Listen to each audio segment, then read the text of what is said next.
कि भगवान ने भुसुंडी को अनुभव कराया, ब्रह्मांड मैं हूं ये तो अधूरा सत्य।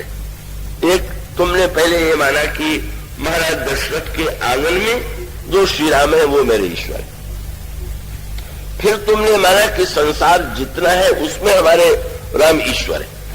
पर सत्य ये है कि संसार में मैं नहीं, बल्कि मैं ही सारा संसार जो है वो मुझ में ही है। इसीलिए वर्णन किया गया, पूछा गया कि भगवान में संसार कितना है, तो यही शब्द आपको मिलेगा उपनिषदों में, एकांशेन स्थितम जगत। उस अनंत के इतने नन्हे से भाग में ये अनंत अंत ब्रह्मांड है। जब आप ये पढ़ते हैं कि श्री राम के उदर में करोड़ करोड़ ब्रह्मांड है और रोम रोम प्रतिरागे कोटि कोटि ब्रह्मांड, तो भला सोचिए ये ब्रह्मांड कितना छोटा। मानो वह कथा ध्यान में आती है कि श्याम सुंदर ने जब एक दिन मिट्टी खा ली तो बच्चे रूठे हुए थे, जाके यशोदा मैया से उलाहना दे दिया, इन्होंने मिट्टी खाई। मां को बड़ा बुरा लगा, बालक और मिट्टी खाए तो कितना अनिष्ट होगा, क्या रोग होगा।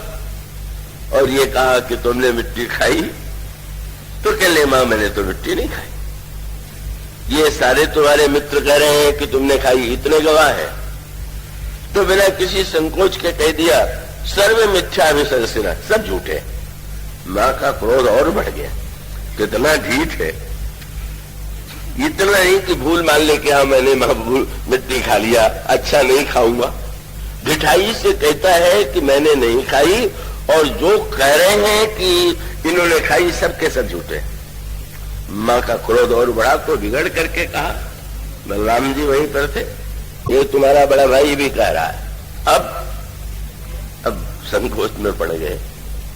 बलराम जी को झूठा कहे तो अमर्यादा और अशिष्टता होती है बड़े भाई।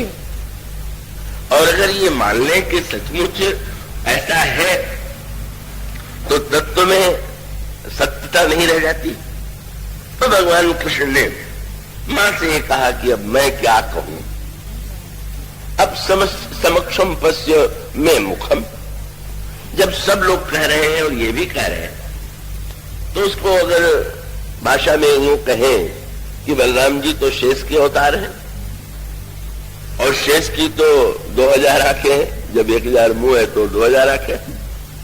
तो यशोदा मैया कहती है कि ये बालक ही नहीं, जब 2000 आंख वाला गवाही दे रहा है तो तुम इन सब को छोड़ के तुम ही सच्चे रह गए।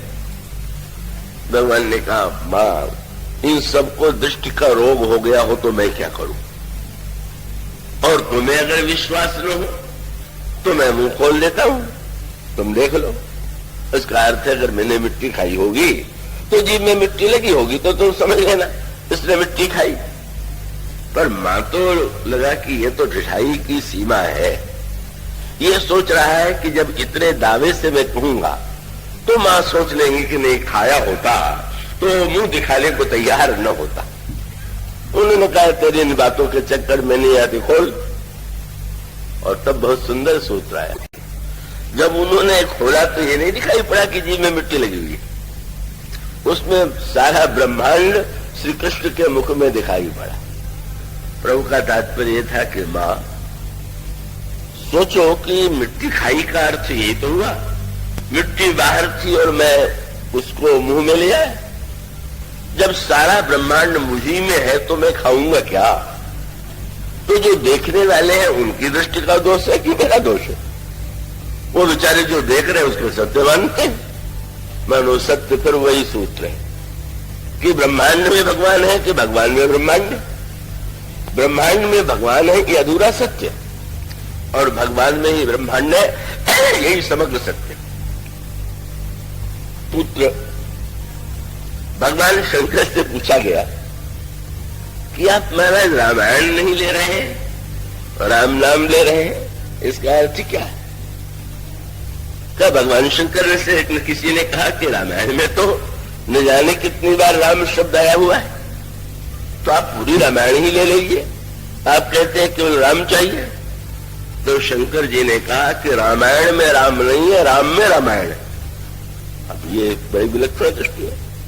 अब शिव की वृत्ति इतनी अगर गहरी समझने की हो कि रामायण में राम है कि राम में रामायण, साधारण व्यक्ति ये कहेगा कि रामायण में राम, पर शंकर जी कहते हैं कि ना, नाम में ही सारा रामायण समाई हुई है, क्योंकि रामायण में अगर हम राम को मान लेंगे तो रामायण की संख्या की भी सीमा हो जाएगी।